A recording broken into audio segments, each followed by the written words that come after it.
Ibu dan anak yang jadi korban pembunuhan di dalam rumahnya di kawasan Macalindungan, Palembang dimakamkan satu liang di TPU Puncak Sekuning siang tadi. Suami korban berharap pelaku cepat tertangkap dan dihukum seberat-beratnya.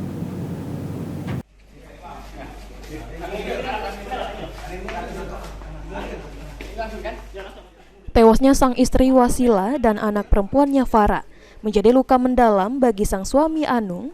Ia berharap kepada kepolisian untuk segera menangkap pelaku dan dihukum seberat-beratnya.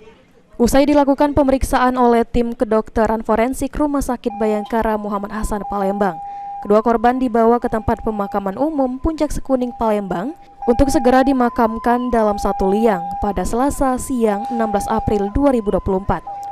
Meski hujan deras melanda saat proses pemakaman berlangsung, tak menyurutkan niat sang suami dan anak, keluarga dan kerabat untuk mengantarkan korban ke tempat istirahatan terakhir. Sang suami, Anung, ketika diwawancarai berharap polisi segera menangkap pelaku dan dihukum seberat-beratnya.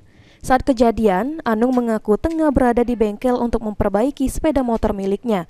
Ia kaget saat anak-anak perempuannya yang juga menjadi korban menelpon dirinya untuk segera pulang ke rumah. Untuk ini perhatian dari masyarakat biar ini cepat selesai, cepat terungkap. Harapan kita itu diserahkan sama polisi lah. Hukuman seberat-beratnya untuk pelaku. Iya, hukum mati lah. Tapi selama ini kita ada masalah dah kan? Nggak ada masalah. Nggak ada masalah kan? Kemarin kita di mana posisinya kak waktu kejadian? Bener kakak lagi benerin motor di bengkel kak? Motornya rusak apa kemarin tuh kak? Yo, akhirnya itu akan Oke, soal jam berapa kakak ke bengkel kak? jam 7.04 nanti aja lah.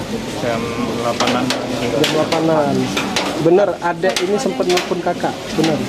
Kan ini anak Yang korban ini sempat nelfon kak ya? Apa kalimatnya kak di telepon itu? ya, cuma minta tolong aja, cepat balik. Hingga kini, kepolisian masih tengah melakukan penyelidikan untuk mengungkap kasus ini dan segera menangkap pelaku. Mulyadi, PAL TV.